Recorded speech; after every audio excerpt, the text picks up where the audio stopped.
हिंद दोस्तों, नमस्कार। स्वागत है आपका टीएस हिंदी टॉप 8 में। हेलो एवरीवन, राम राम, सत श्री अकाल, अस्सलाम वालेकुम, सभी को मेरा प्रणाम। आज हम लेकर आए हैं आज की कृषि या हमारे समय में कृषि 7वां लेसन 6th क्लास का सोशल स्टडीज़। आजकल देखा जाए तो भारत में 50% से भी अधिक लोग जो है वर्तमान में कृषि पर निर्भर है, यानी खेती पर निर्भर है। अगर इस प्रकार बताया जाए तो भारत में कितने ग्रामीण परिवार वर्तमान में अपने आजीविका के लिए कृषि पर निर्भर है, इस तरह अगर पूछा जाए तो 40% ऐसा बताया जाता है, लेकिन वास्तव में 50% है। तेलंगाना में 2/5 यानी 2/5 लोग अपनी आजीविका के लिए कृषि पर निर्भर है। और गांवों में मजदूरों को किस तरह का काम मिलता है, ये प्रश्न आपके बन सकते हैं। कृषि कार्य जो है इसमें कृषि कार्य में बुआई, निराई, थ्रेसिंग और इस तरह के अनेक कार्य होते हैं, जैसे खेती जोतना और स्प्रे करना वगैरह। कृषि कार्य यानी खेत में किए जाने वाले कार्य ये हैं बुआई, निराई और थ्रेसिंग, इस तरह के कार्य। अगर हम आगे बढ़ें तो गैर कृषि कार्य देखते हैं। अब जीविका निभाने के दो कार्य हैं, एक कृषि कार्य और दूसरे गैर कृषि कार्य। गैर कृषि कार्य में ट्रैक्टरों में रेत और ईंटों को ले जाना या भवन, सड़क, पुल आदि का निर्माण करना, इनमें मजदूरी करना, रेती ढोने का काम करना या मिस्त्री का काम करना, ये गैर कृषि कार्य हैं। अगर देखा जाए तो ग्रामीणों को गैर कृषि कार्यों की तुलना में अधिक कृषि कार्य ही मिलता है। गांव के लोगों को ये सब कार्य ज़्यादा, काम धंधे ज़्यादा नहीं मिलते हैं। ग्रामीण विभाग के लोग जो हैं, यानी विलेज के लोग, गांव के लोग जो हैं, ये कृषि की तुलना में, यानी कृषि पर देखें तो कृषि कार्य ही अधिक मिलते हैं। गैर कृषि कार्य से तुलना की तो कृषि कार्य ही, यानी आउट ऑफ वर्किंग से कंपेयर करें तो इन्हें एग्रीकल्चर वर्क ही ज़्यादा मिलता है। कृषि और गैर कृषि कार्य में पुरुषों को महिलाओं की तुलना में अधिक वेतन मिलता है। यानी जो मजदूरी है, दिन का रोजगार, एक दिन का जो रोजगार मिलता है, ये महिलाओं से अधिक पुरुषों को ही मिलता है। कृषि कार्य की तुलना में गैर कृषि कार्यों में पुरुषों और महिलाओं के लिए मजदूरी अधिक है। सरकार द्वारा गारंटीकृत रोजगार में पुरुषों और महिलाओं को समान वेतन मिलता है, समान वेतन दिया जाता है। जो सरकारी योजनाएं होती हैं, जैसे मिट्टी खोदने जाते हैं, ईजीएस का काम होता है, MRNEGC जो कुछ MNREGS जो कुछ ईजीएस होता है, ऐसे कार्य करते हैं, तो इस प्रकार उनको पैसे, हाँ MGNREGS है, NREGS में जो मिलता है हम ईजीएस कहते हैं। ग्रामीण क्षेत्रों में अधिकतर लोग मजदूरी का काम करते हैं। खेतों की संख्या लंबे तक काम पर नहीं, खेतों को ज़्यादा संख्या में नहीं जाते हैं, तो ग्रामीण क्षेत्रों में अधिकतर लोग मजदूरी का काम ही करते हैं। और सरकारी योजनाओं का काम पूरा होने के लिए वे कुछ हफ्ते इंतज़ार करते हैं। सरकारी योजनाओं का काम पूरा होने के लिए वे कुछ हफ्ते इंतज़ार करते हैं, तब तक खेत को नहीं जाते हैं। तो सरकारी योजनाओं में से हमारे तेलंगाना में ईजीएस ज़्यादा चलता है। ईजीएस में महात्मा गांधी राष्ट्रीय ग्रामीण रोजगार गारंटीड योजना, तो इसमें Mahatma Gandhi national rural employment guaranteed scheme जो है, इसके अनुसार इनको मजदूरी मिलती है, महिलाओं को भी मिलती हैं और पुरुषों को भी मिलती हैं। इसका उद्घाटन, ये जो ईजीएस है, इसका प्रश्न बन सकता है, याद रखिए। ईजीएस का आरंभ जो है 2 फरवरी 2006 को तत्कालीन प्रधानमंत्री मनमोहन सिंह द्वारा हुआ था। मनमोहन सिंह ने इसको आरंभ किया था। अनंतपुर जिले के बंडलापल्ली गांव में शुरुआत की गई थी। यह अनंतपुर जिला आजकल एपी में है, आंध्र प्रदेश में। प्लेन आंध्र प्रदेश में तो हम भी थे, तभी यह योजना शुरुआत में आई। सरकारी योजनाओं में पुरुषों और महिलाओं के लिए समान वेतन शामिल है सरकारी में, लेकिन जहां गांव में रोजगार करते हैं तो 100 से 130 खेतीहार मजदूरों और सामान्य रूप से महिलाओं के लिए, स्त्रियों के लिए ये 130 रुपया तक मिल जाता है और पुरुषों को 180 से 200 रुपया तक मजदूरी मिल जाती है। गैर कृषि कार्यों में मजदूरी दर कृषि कार्यों की तुलना में अधिक है। ग्रामीण क्षेत्रों में किसान ऋण के लिए साहूकारों और बिचौलियों का सहारा लेते हैं। ग्रामीण विभागों में साहूकारों के पास जाते हैं और बिचौलियों का सहारा लेते हैं। तो साहूकारों या ब्रोकरों के पास से पैसे लेते हैं, जैसे इंटरेस्ट लगाकर वापस देते हैं, उनको पूंजी से वापस देना पड़ता है। 100 का 200, 500 का 400 बढ़ाकर देना पड़ता है। इन ऋणों को चुकाने के लिए पकी फसल को बाजार मूल्य से कम पर खुद ही बेच देता है।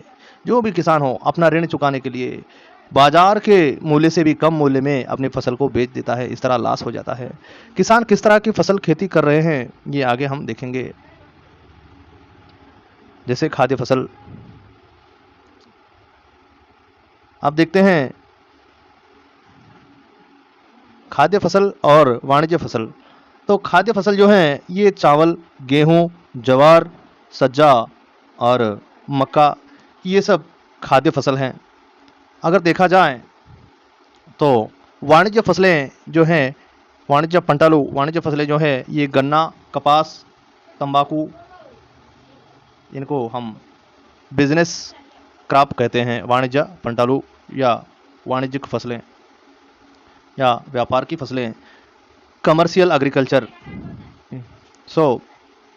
आगे देखते हैं हमारे देश में कृषि के लिए सिंचाई सुविधा उपलब्ध है। कैसी उपलब्ध है देखते हैं हमारे कृषि की सिंचाई की उपलब्धता। तो जैसे हमारे देश में तालाब, नदियाँ, नहरें, कुएं, बोरवेल और सबसे ज़्यादा वर्षा पर आधारित सबसे ज़्यादा लोग हमारे यहाँ खेती करते हैं। हमारे देश में अधिकांश किसान वर्तमान में वर्षा के आधार पर खेती कर रहे हैं। इस पॉइंट को याद रखिए। वर्तमान में हमारे देश में बोरुबावी कहते हैं, जैसे बोरवेल्स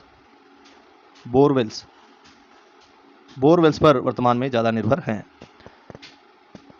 और इनकी संख्या इस बार कमी आई है। ग्रामीण क्षेत्रों में 4/5 4/5 छोटे किसान अपनी जमीन बेचकर शहरों की ओर पलायन कर रहे हैं, क्योंकि सभी सुविधाएं उपलब्ध नहीं हो रही हैं। रोजगार के अवसरों के लिए ग्रामीण लोगों का शहरों की ओर पलायन प्रवास कहलाता है। आगे देखते हैं रोजगार के अवसरों के लिए ग्रामीण लोगों का शहरों की ओर पलायन प्रवास कहलाता है, लेकिन हमारे देश के कृषि क्षेत्र को वर्षा देने वाले मानसून जैसे परेशानियों से ही हमारे किसान दूसरी जगह पर पहुंच जा रहे हैं। तो मानसून दो तरह के हमारे देश पर निर्भर है, हमारे देश में आते हैं। हमारा देश दो तरह के मानसूनों पर निर्भर है, जो कि एक है आपका दक्षिण पश्चिमी मानसून और पूर्वोत्तर मानसून। तो चलिए सोचते हैं, ये भारत देश है, पूर्वोत्तर मानसून इधर से आते हैं और दक्षिण पश्चिमी इधर से आते हैं। ये जो नॉर्थ ईस्ट एरिया है, इधर से हमारे मानसून आते हैं सेकंड नंबर के, जो अक्टूबर और दिसंबर, पूर्वोत्तर मानसून हम इन्हें कहते हैं। ये अक्टूबर से दिसंबर तक चलते हैं। फिर पहली फसल तो हमारे लिए जून से सितंबर तक आने वाली फसल है। इसके लिए दक्षिण पश्चिम मानसून, यानी मैंने अभी बताया था आप लोगों को, जैसे यह भारत है तो इस समुद्र से आने वाले मानसून फिर यहाँ वर्षा करते हैं। इससे खेती में फसल आती हैं। अगर देखा जाए तो हमारे देश में पतले किसानों को ज़्यादातर मनमाने तरीके से कर्ज मिल रहा है। मनमाने तरीके से यानी जब किसान की ज़रूरत पड़ती है उस समय वे लोग कर्ज लेते हैं, तो देने वाला 5,000 का 15,000 बना लेता है, यानी 5,000 नगद दिया करता है, वसूली के समय 15,000 ले लिया करता है। तकरीबन 2 साल के करीब समय आ गया तो 5,000 के 15,000 वसूल करता है। हमारे देश में बड़े किसानों को ज़्यादातर सशक्त माध्यमों से कर्ज मिल रहा है, यानी जैसा चाहिए वैसा मिलता है। अगर किसान बढ़िया हो, बड़ा हो, फसल अच्छी पकाता हो तो उसे सशक्त तरीके से कर्ज मिलता है। यहाँ मानसून हो गया, अब किसान किस प्रकार कर्ज लेते हैं ये हो गया। आगे बढ़ते हैं। भारत में फसल के मौसम, आपने देखा ही होगा कि भारत में 3 प्रकार की फसलें होती हैं और मौसम भी 3 प्रकार के होते हैं। जैसे मानसून फसल, ये मानसून फसल जो है ये खरीफ है, इसकी बुवाई जून में होती है और अक्टूबर तक निकल आती है।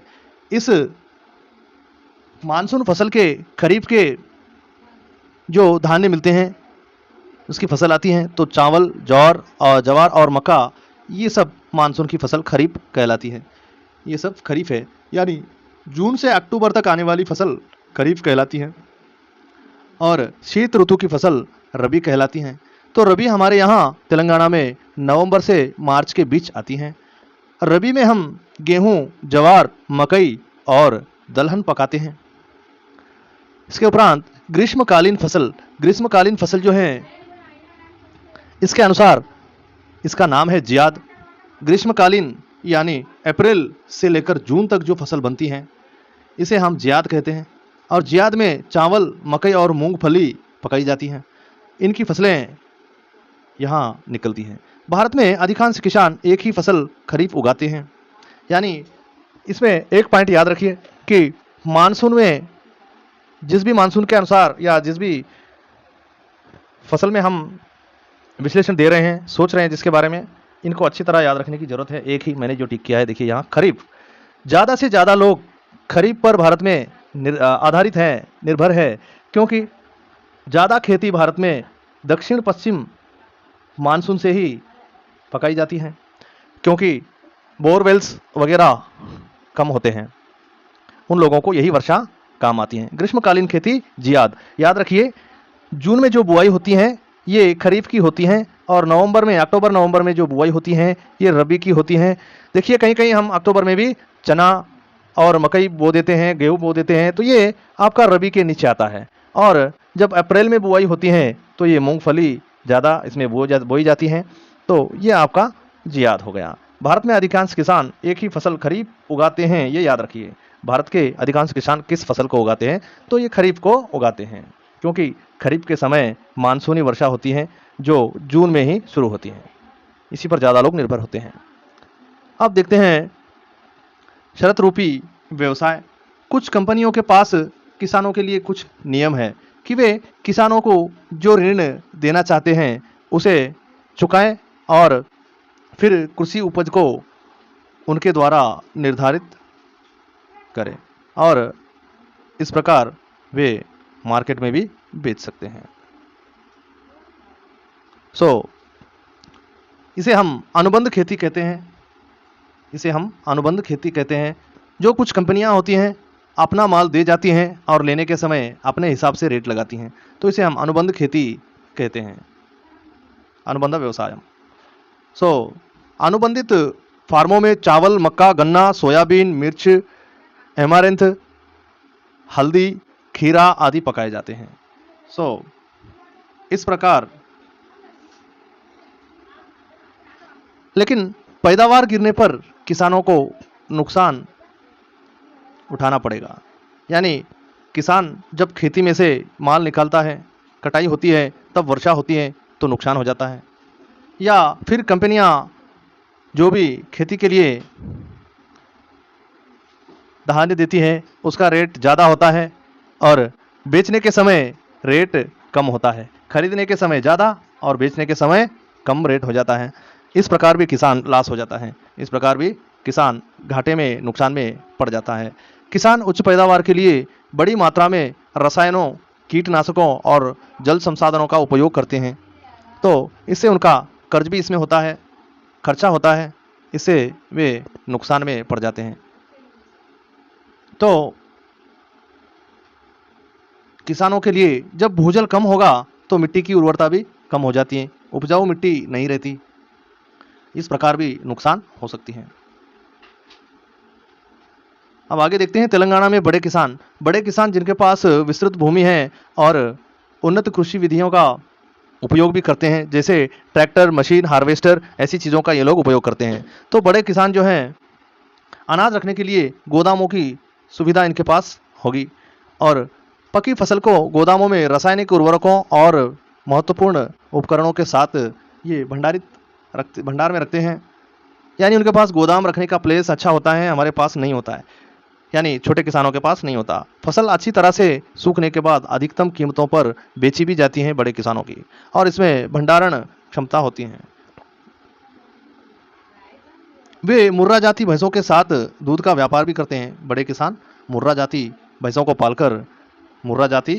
पालकर जो है ये दूध बेच लिया करते हैं, व्यापार करते हैं दूध का।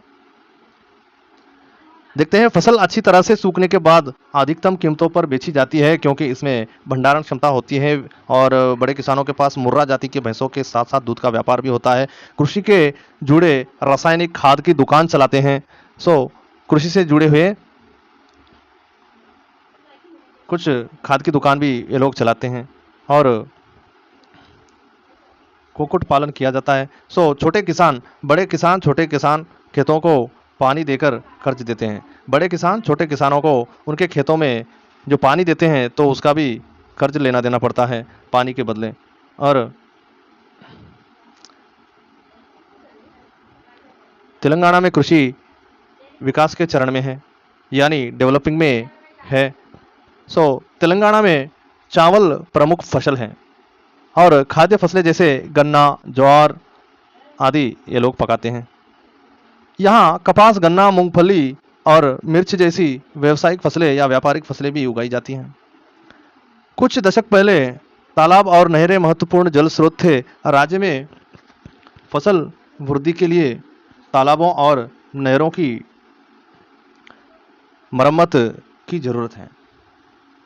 तो वर्षा से तालाब भर जाते हैं, फूट जाते हैं कट्टे, डैम फूट जाता है। इस तरह फूटने से पहले मरम्मत की भी जरूरत पड़ती है। तो ईजीएस में जो है काम किस प्रकार चलता है देखते हैं। महात्मा गांधी राष्ट्रीय ग्रामीण रोजगार योजना गारंटी योजना, ये जो है इसका उद्घाटन 2 फरवरी 2006 को तत्कालीन प्रधानमंत्री मनमोहन सिंह द्वारा किया गया था। सरकारी योजनाओं में पुरुषों और महिलाओं को दोनों को ही समान वेतन होता है, ये बात याद रखिए। इस पार्ट से आपको ज़्यादा से ज़्यादा पूछे जाने वाले प्रश्न हैं। मानसून की खेती, किस मानसून में खरीफ आता है और खरीफ किस महीने से किस महीने तक पकाया जाता है, रबी कब से कब पकाई जाती है। इसके उपरांत आपको जियाद कब से कब तक पकाया जाता है, ऐसी चीज़ों को याद रखना है। तदुपरांत ईजीएस जो है, ईजीएस का उद्घाटन किस प्रधानमंत्री ने और कब, किस वर्ष, किस तारीख को किया था, किस दिनांक को किया था, ये याद रखिए। तो दोस्तों उन्होंने किया था 2 फरवरी, मनमोहन सिंह ने 2 फरवरी 2006 को Mahatma Gandhi national rural employment guaranteed scheme EGS का उद्घाटन किया था।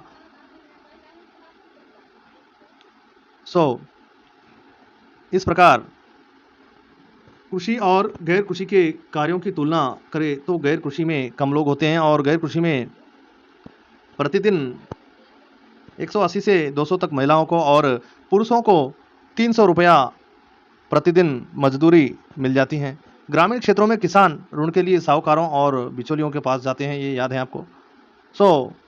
आप देखते हैं आगे। यह पाठ समाप्त हुआ। धन्यवाद। कृपया करके शेयर, लाइक, सब्सक्राइब कीजिए।